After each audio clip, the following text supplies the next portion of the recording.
শেখ হাসিনাকে দেশে ফিরিয়ে আনার শপথ নিয়েছেন গোপালগঞ্জ জেলা আওয়ামী লীগের নেতারা।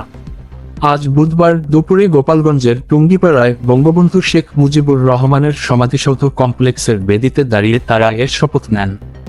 শপথবাক্য পাঠ করান জেলা আওয়ামী লীগের সভাপতি মাহবুব আলী খান। শপথবাক্যে বলা হয়, শেখ হাসিনার ওপর ঘটে যাওয়া সব ধরনের অন্যায়ের প্রতিশোধ নেবেন তারা।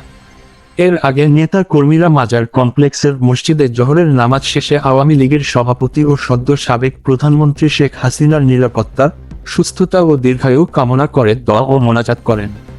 পরে এক প্রতিক্রিয়ায় জেলা আওয়ামী লীগের সভাপতি মাহবুব আলী খান বলেন, আমরা আন্দোলনের মাধ্যমে বঙ্গবন্ধুর কন্যা শেখ হাসিনাকে দেশে ফিরিয়ে আনব। জামায়াত বিএনপি যে নৈরাজ্য সৃষ্টি করছে, আমরা তা রুখে দেব।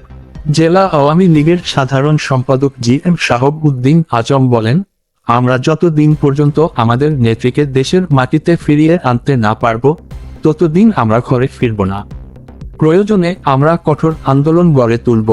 এ সময় জেলা আওয়ামী লীগের দপ্তর সম্পাদক ইলিয়াস হক, শিল্প ও বাণিজ্য বিষয়ক সম্পাদক রফিকুল ইসলাম, প্রচার সম্পাদক শিকদার নজরুল ইসলাম, টুঙ্গিপাড়া পৌরসভার মেয়র শেখ মোজাম্মেল হক, গোপালগঞ্জ সদর উপজেলা আওয়ামী লীগের সাধারণ সম্পাদক আবু সিদ্দিক, টুঙ্গিপাড়া উপজেলা আওয়ামী লীগের যুগ্ম সাধারণ সম্পাদক ইমদাদুল হক বিশ্বাস, পৌর আওয়ামী লীগের সভাপতি শেখ সাইফুল ইসলাম, সাধারণ সম্পাদক ফোরকান বিশ্বাস সহ সংগঠনের নেতা কর্মীরা উপস্থিত ছিলেন।